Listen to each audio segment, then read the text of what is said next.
Good evening, good evening, good evening, and welcome to the 2023 Forest Fete, celebrating 30 years of Pacific Forest Trust. Thank you. So, there is so much excitement in this very lively, acoustically interesting room, but we're going to celebrate together. So, the first thing I'm going to do to bring us all in focus, we're going to do just a little exercise. No, you do not have to physically get up.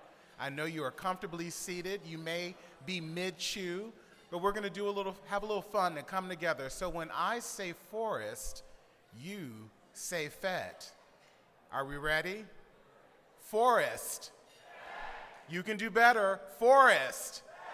One more time, just to bring it on home. Forest.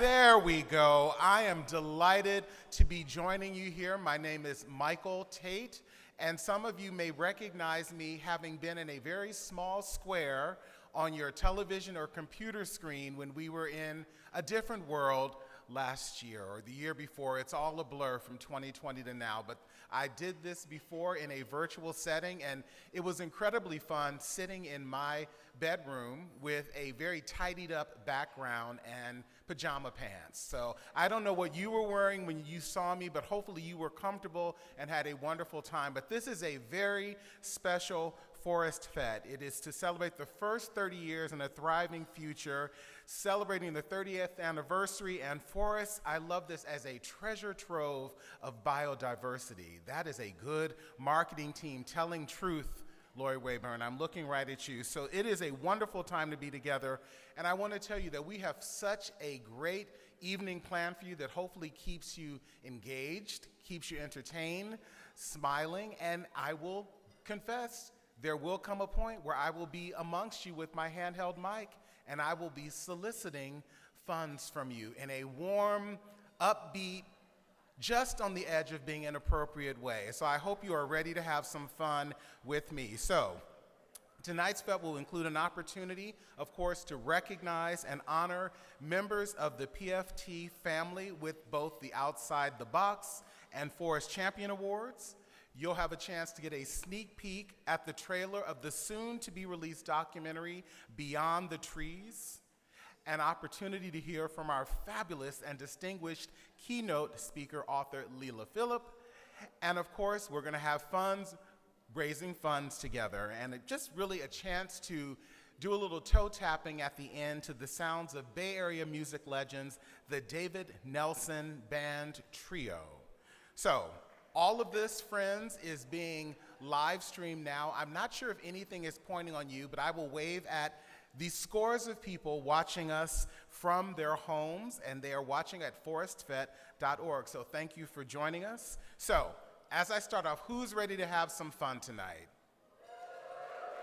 Okay, that is about a third of the room. So the other 2/3 of you, you're going to have to get on board, because I'm going to have fun, whether you do or not. So get on board. So we are going to kick the evening off in style with a woman who has been there from the very beginning. You know her, you love her. Please join me in your applause in welcoming up PFT President Laurie Wayburn.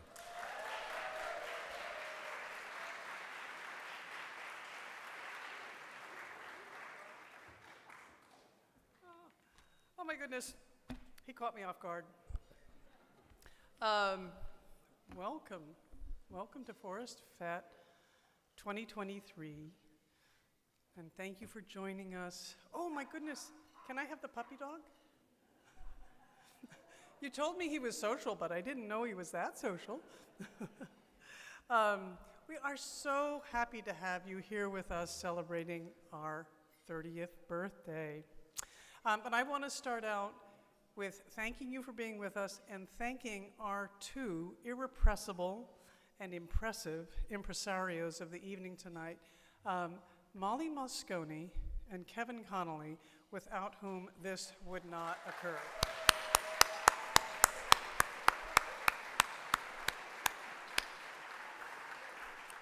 And there they are. But like everything else at PFT, Forest Fete is truly a team effort. And so I would like to ask all of our staff and all of our amazing board to stand and say thank you. So please stand.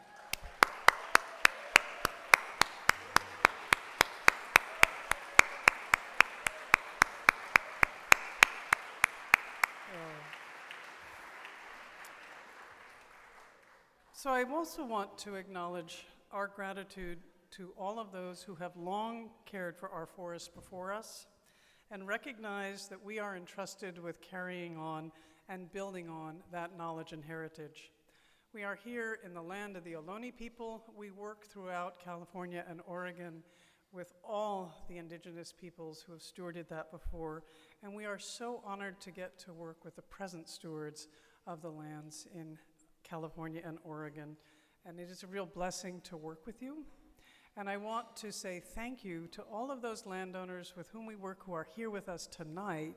And so just because not everybody has had a chance to stand up yet, would all of those landowners, and I'm looking at a couple of you now, that we work with from the Sierra Valley to the Modoc Plateau to the Oregon Alsea River, would all of you landowners who are with us here tonight and who are our invaluable partners in this journey, would you please stand and let us thank you?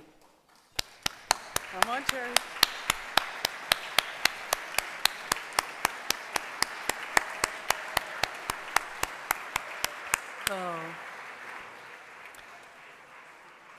So, 30 years.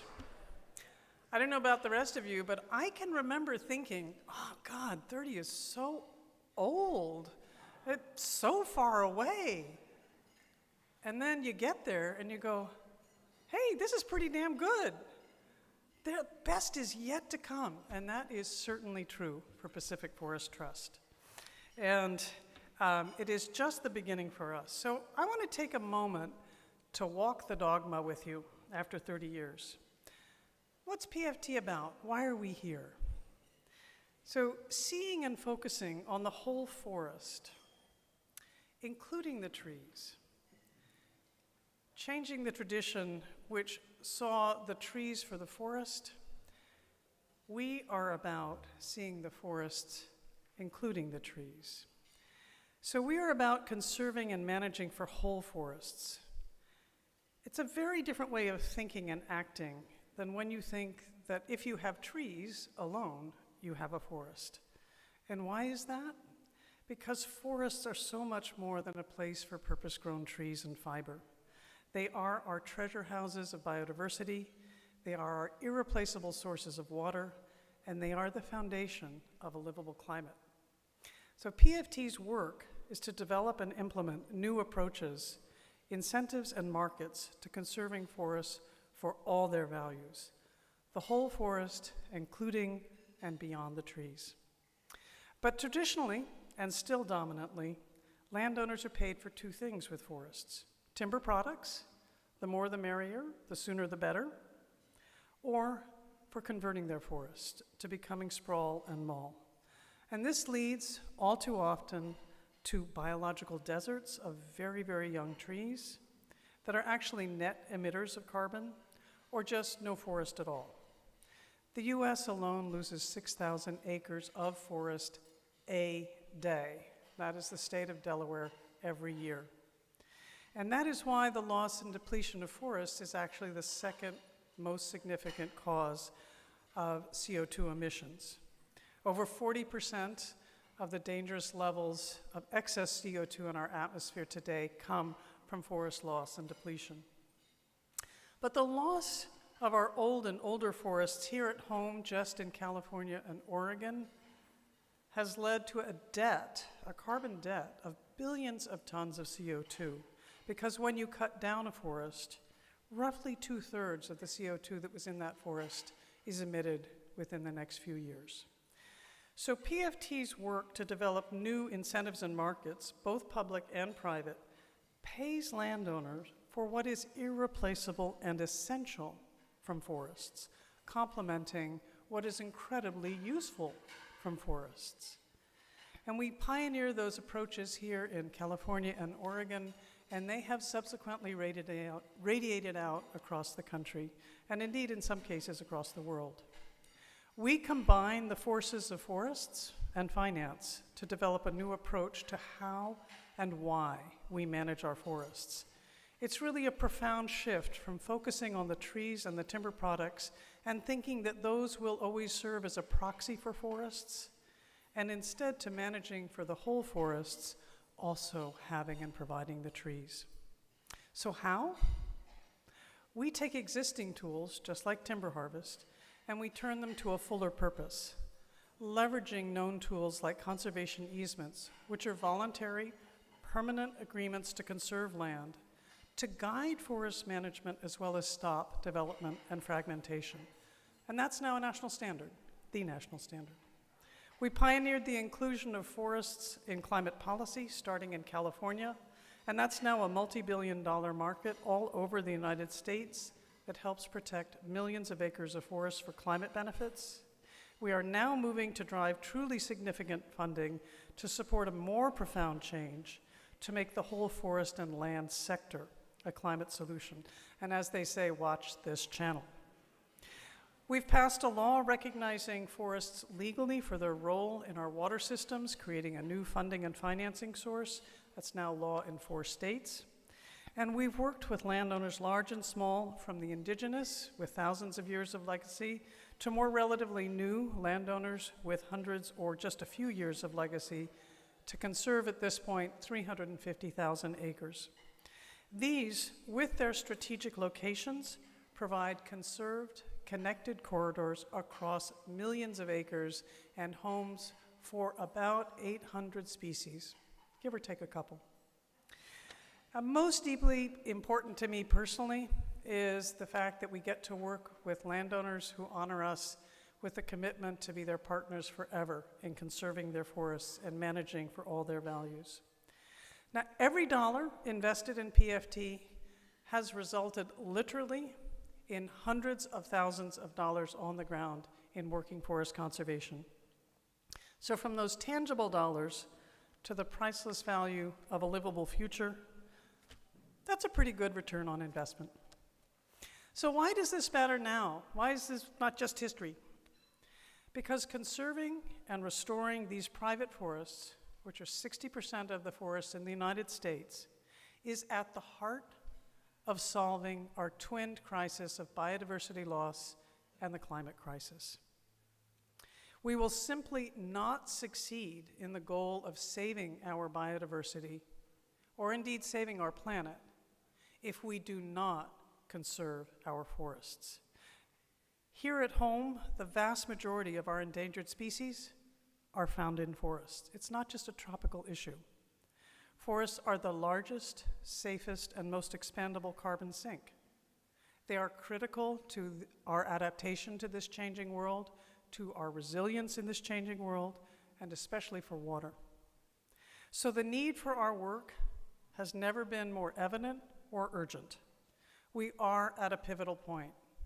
You all see the headlines, whether it's massive rain events and floods, whether it's massive fires and smoke inhalation, whether it's extinctions, deadly heat events.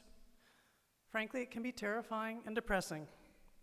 And as my son, who is just 21, expresses the feeling of his generation, he says, we are screwed.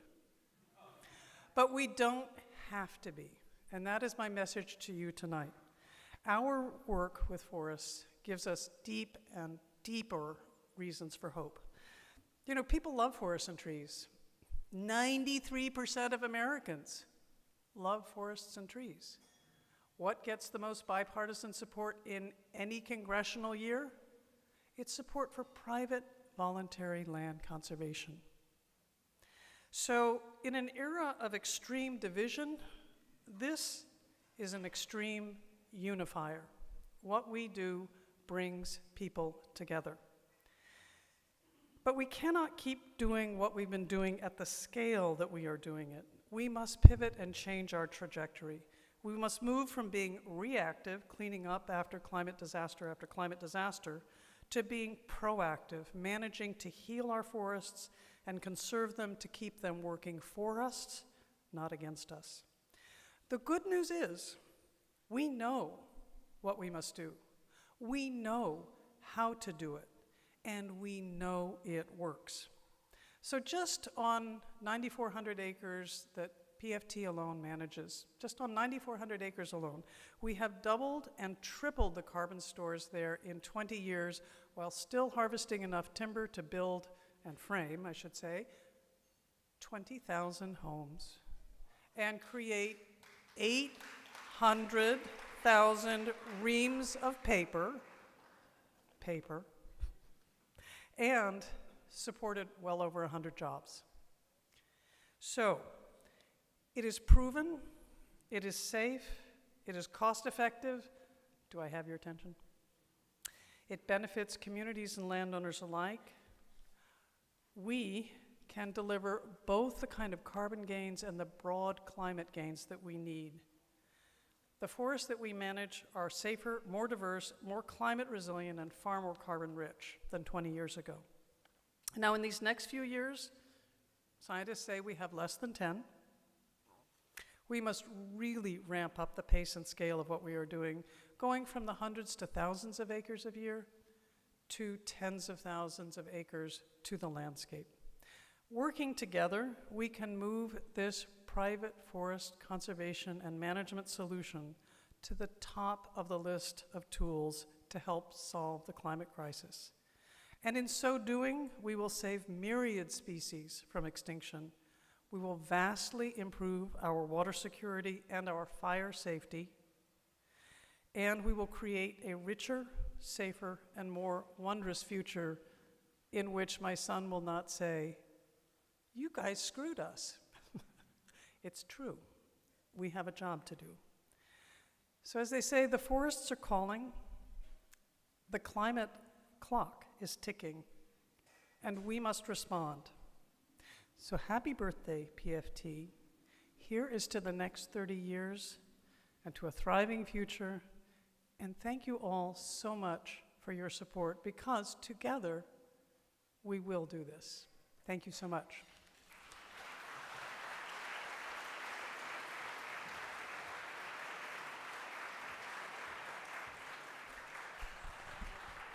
Thank you, Laurie. And first, I want to acknowledge, I know as everyone came in this room, we were all sort of awestruck by the amazing view. So it is absolutely beautiful to be back here at the Golden Gate Club. So we thank them for their hospitality. We thank our servers who are coming through for taking very good care of us. So thank you for all of your support. Next, we're going to shift gears as dinner is served, but we are thrilled to recognize this year's Forest Champion and Out of the Box honorees. So to get us started, please join me in welcoming PFT board member and FET host committee member, Eric Wolgemuth. Eric.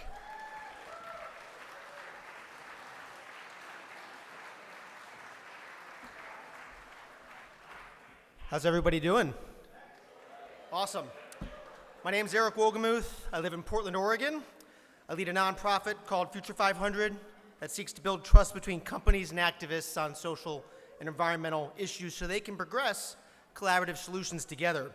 More importantly, I'm a proud board member of PFT, which also seeks collaborative solutions by aligning the interests of forest landowners with those of nature and the communities around them. From time to time, Pacific Forest Trust shines a spotlight on a forest owner whose commitment to forest stewardship we find inspiring.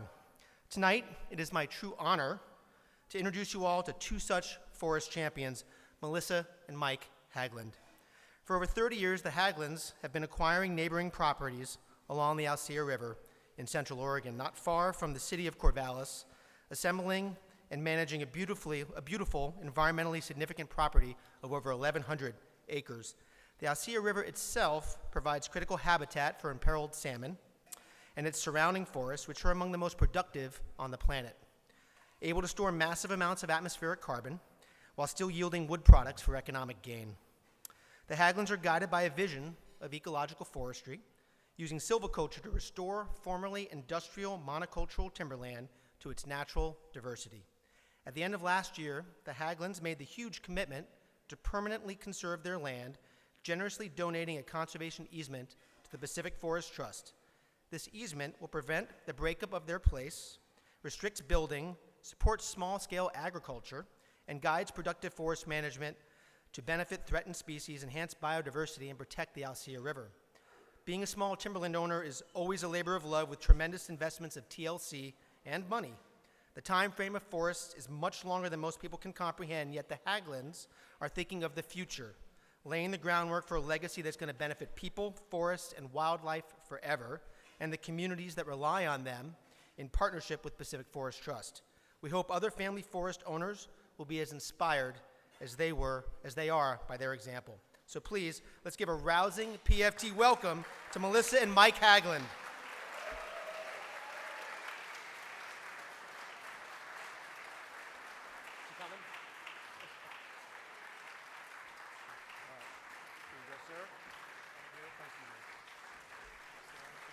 Supposed to stand for a picture with you two. You go in the middle. Okay, sure.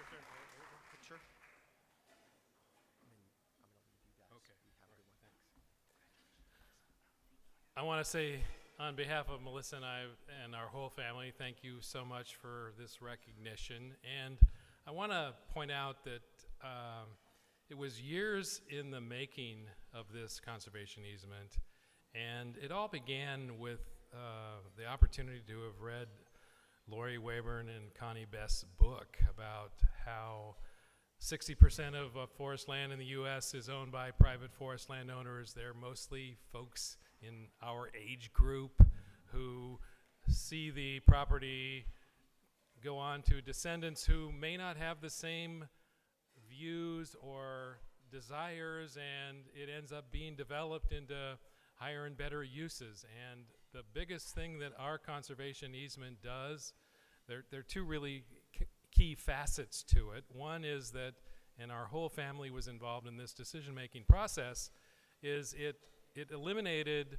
some nearly 20 development opportunities across our 1,000+ acres that were a function of the size of the tax lots and the historic zoning that existed in our area. And then the other thing was, we've been FSC certified for almost 20 years, but by conserving by looking at it, as Laurie just mentioned, not as a single purpose, which is to provide logs to sawmills, and most of my work is for family-owned sawmills and plywood plants, so I know the other side of the equation. But the key here is to have a level of management that is encouraging multi-story, multi-species stands that have so much more opportunity to do what needs to be done for the species who are at risk across landscapes throughout the world. And PFT is doing incredibly great work. I think that just keep on the course that you're on. Keep inspiring people to make these in perpetuity commitments. And thank you so much for this recognition this evening.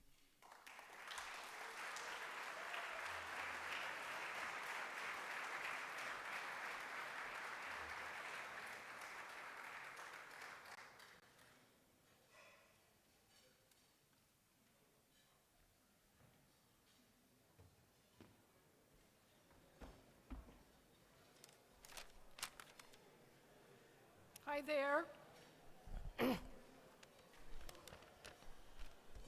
I'm Connie Best, introducing myself here. Hey there. Most of you know me.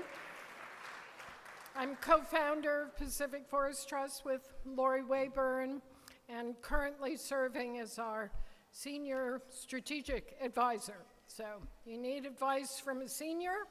I'm your person. So it is my very special pleasure tonight to present PFT's Outside the Box Award to our honoree, John Donnelly, who is shortly retiring as the Executive Director of the State Wildlife Conservation Board. This award recognizes people who are creative and on the cutting edge, so to speak, of forest conservation. People who are willing to think differently and take risks, and in so doing have made a big difference for forests, wildlife, people, and the planet. John Donnelly exemplifies these qualities. And that is rare to find in anyone, but especially someone who's had such a long career in state bureaucracy. Being an innovator is much more difficult in the public sector. I believe John's secret sauce is being a keen observer, passionate about fish and wildlife, especially fish, open to new opportunities, patient with the politics, and determined to deliver for the public and nature. So while he's accomplished so much for so many across California, I want to emphasize his impact on forests.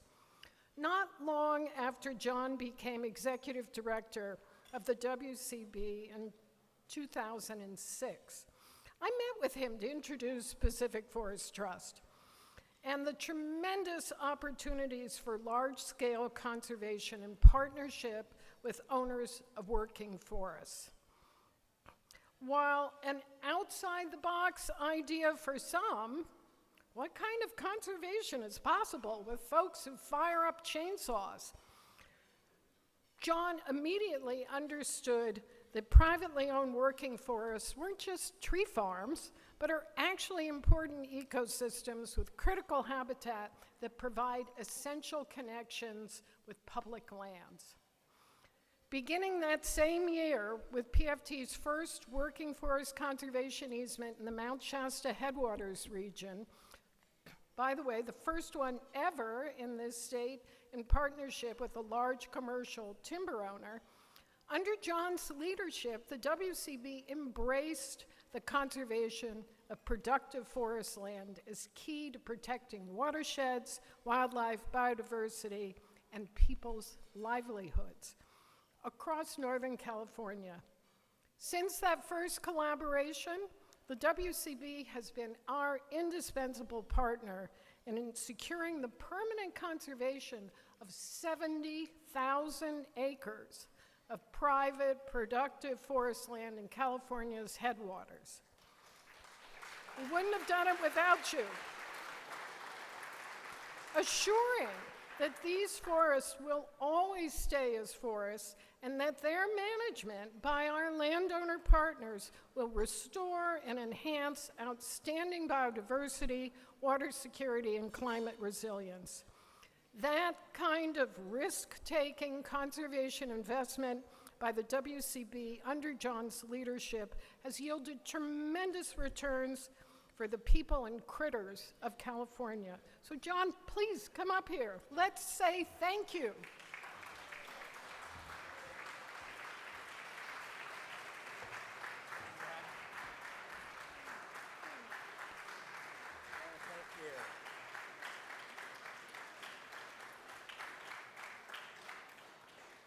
It's got some excellent wine.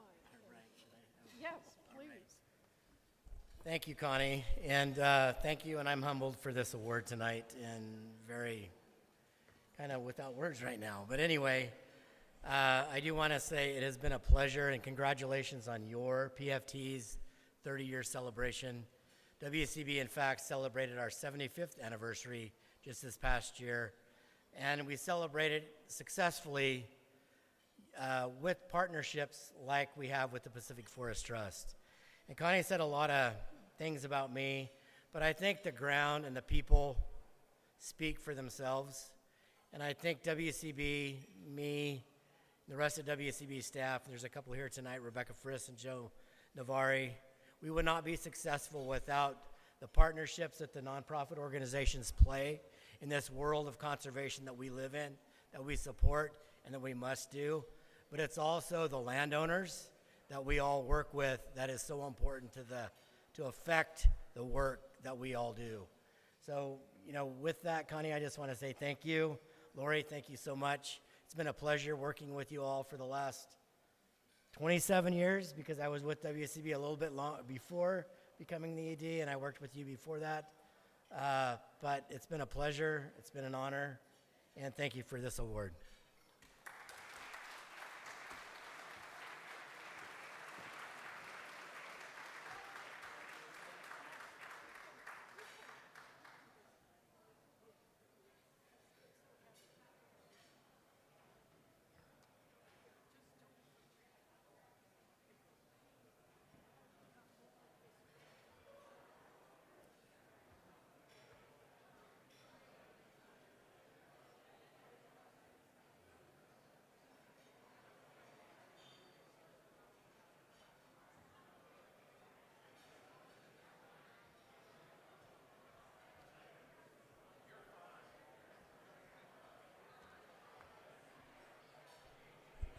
Friends, we invite you to continue enjoying your meal, and we're just going to take a moment so you can spend a little time with your table, have your meals. Desserts are also coming out, and then we will move on to Leila very, very shortly. But we just want to give you a moment to just relax at your table. So thank you for your attention.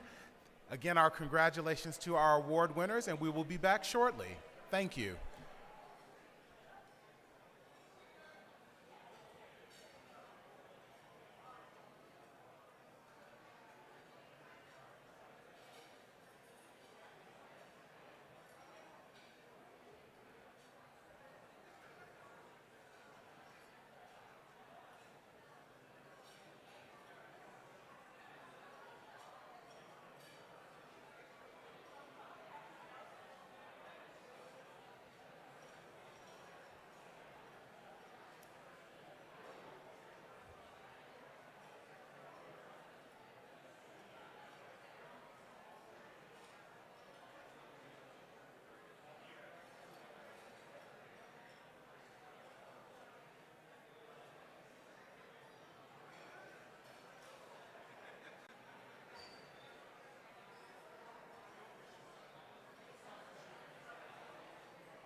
And we're back.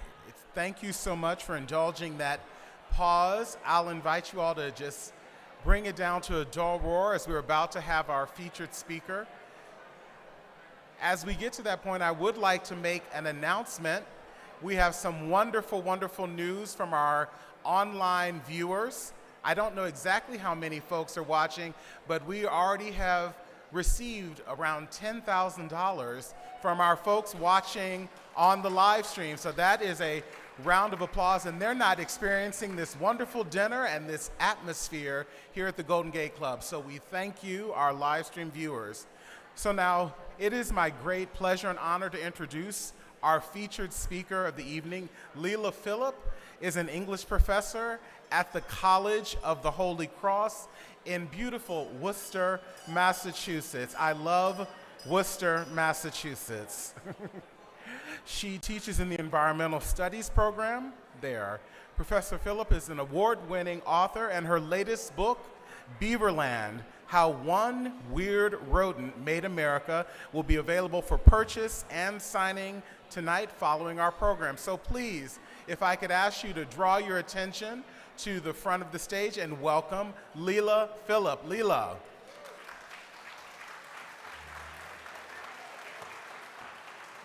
Let's see. Okay, hi everyone. Let's see. First of all, I'm going to try to get a slide going. Do I have a slide? They're going to, wait a minute. Thank you so much for taking a pause with this delicious meal. He's going to get some slides going for me. And here we go. So I am here to just speak a word for beavers. And I just have a little bit of time, so I'm going to kind of speed date you through some of what I love about beavers and what I think is relevant to the mission here tonight. So, of course, water is the story of our century. By the way, how's this sound? Am I too loud? Am I good? Okay, thank you so much. So, too much water is flooding some places. Too little water is creating drought and megafires and loss of crops. And rising seas are erasing coastlines. What is happening, especially out here in the West, in the face of floods and fires, is beginning to feel almost biblical, but it's happening out east where I've come from as well. But we have an ally. In fact, this ally has been here all along, Castor canadensis, the North American beaver. And beavers are one of the greatest conservation comeback success stories of the 20th century. We almost wiped them out, but we didn't. And concerted efforts brought them back in the 1900s. And as I said earlier, I discovered beavers a little bit by chance. I really fell for them. And I spent 6 years researching them, and I want to share a little bit of some of the highlights with you tonight. But I do want to say that I met amazing people who have been researching beavers in my book, some of them present and some of them in the past, including a woman named Dorothy Richards, who in 1938 fell so hard for beavers, she ended up dedicating her life to the study of them and living with 14 of them, I'm not kidding, in a tiny farmhouse in the southern Adirondacks. She also, in the tradition that you all are continuing today, founded the first beaver sanctuary in the country and set aside 600 acres in the Adirondacks, and that was in the 40s and 50s. But let's look at why scientists call beavers the ecosystem engineer. The slide on the left is from Connecticut, not far from where I live. In fact, it's a beaver dam that I have watched beavers, well, it's actually my left. I'm not sure if it's your left, but anyway.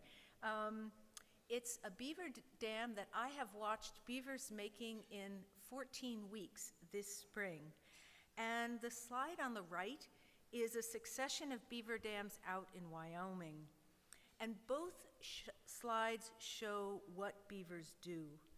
So beavers are the only animal apart from man that creates the environment they need to survive, which is pretty incredible.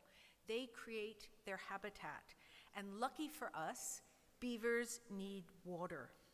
So what they do is they go to a stream or a creek or a brook and they build a dam and they swell out the water. And what is amazing about beavers is that they will do this not once, but in a succession. So pretty soon that thread of water, that creek or stream, begins to resemble something like beads on a chain if you look from above.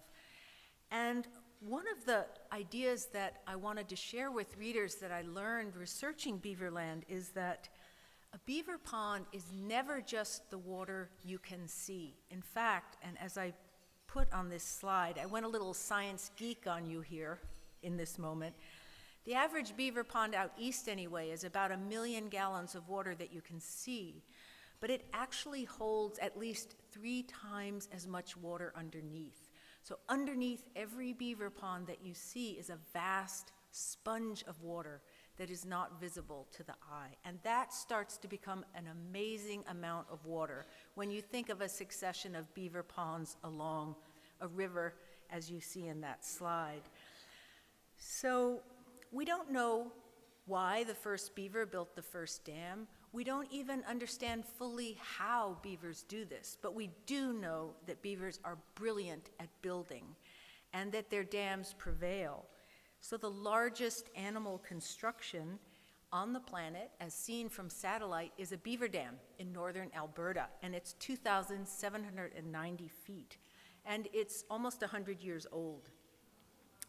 So why is this important to us? In our moment of facing climate change, when we need water for drought and to fight wildfire, beavers can help us. But those underground sponges of water also are areas where the watershed is actually resilient to holding water in times of flood. And this may seem counterintuitive, but it's true because even a wet sponge holds water. So one of the things I write about in the book is a project out in Milwaukee where they actually modeled that if they they reseeded 60 beaver colonies in the upper watershed of the Milwaukee River within 25 years, and this is scientific, sophisticated modeling coming out of University of Wisconsin, funded in part by the sewage department, municipal sewage department of the city of Milwaukee, by the way, that they would save 1.7 trillion gallons of water a year. They could create that much water storage. And that much water storage, that much flood resiliency is actually valued at $3 billion annually.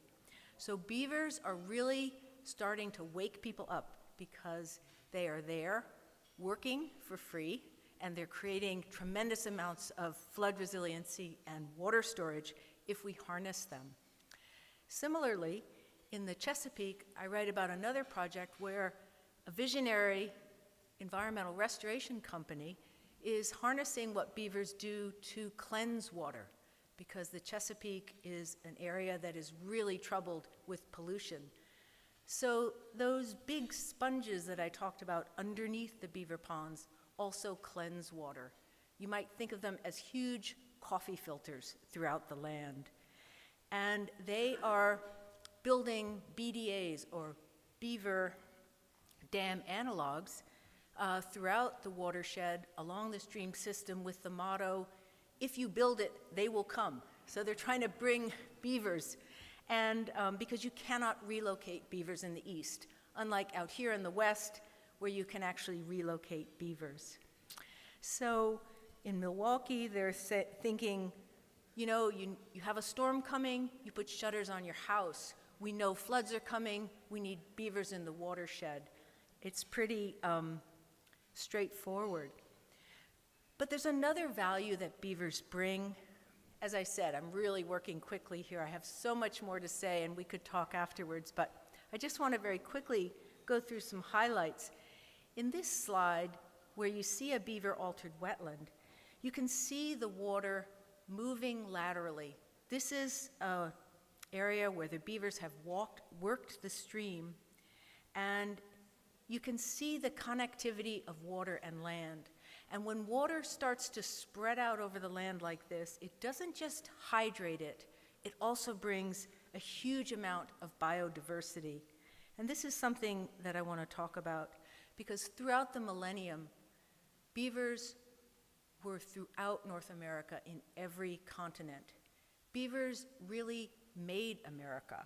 There were an estimated 400 million beavers at one point throughout the United States, what was then just the continent of North America.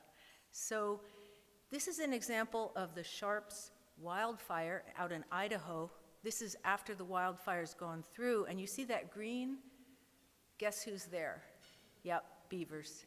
So this is an example of the kind of refugia and green oasis that beavers in the forest bring.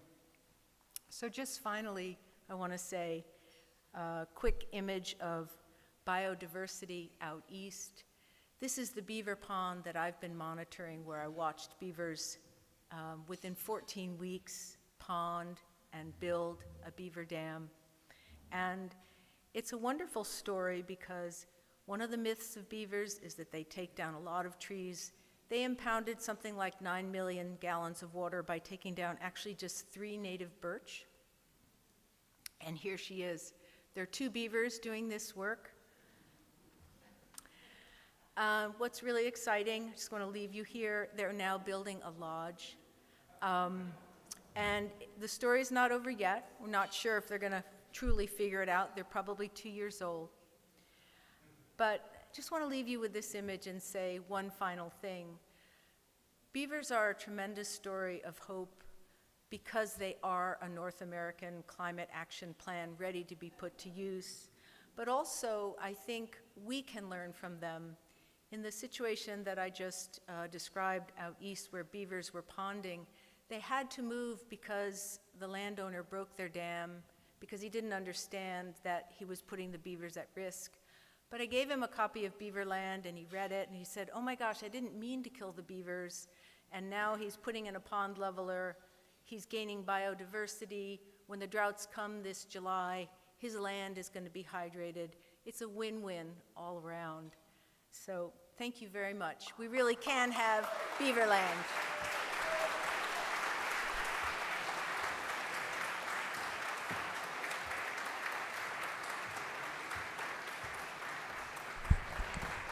Thank you, Leila. I know that was far more abbreviated, and I know you could talk about beavers, I'd say till the cows come home, but I'm mixing metaphors. But Leila will be around, and you can certainly chat with her a little bit more later in the evening. Right now, I'd like to welcome PFT Board Chair Ann Bartuska to the stage as she introduces the trailer for our new film. Ann.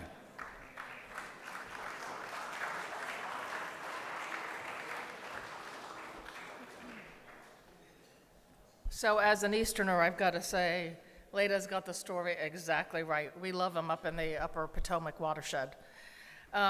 So hopefully everybody's having a great time. I hope you all found your mate, because there's great stuff out there if you haven't yet. And it's a real pleasure to be part of this program, to welcome you here, and to really, in some ways, celebrate our current 30 years, but really look towards the future. And this is what's so exciting. We are making a big pivot in the sense of taking all of this great practice that we've had within the Pacific Forest Trust, practical knowledge, achieving resilient forestry, watershed protection, and moving it into a future where we can inform more public policy, demonstrate ourselves as a model of behavior. And this is where our next 30 years really need to go. And we want you all to be part of that. And so to the extent that you're all here to help us achieve that, it's very, very exciting. The film, the trailer that you're going to see for the film, Beyond the Trees, is a just wonderful tease on what we can be doing. And I say it's a tease because the film is extraordinary. I really want to thank Jan van Neck and the Van Neck company and family for how much you sponsored and really supported us in this effort. And yes, please, a round of applause for the Van Necks.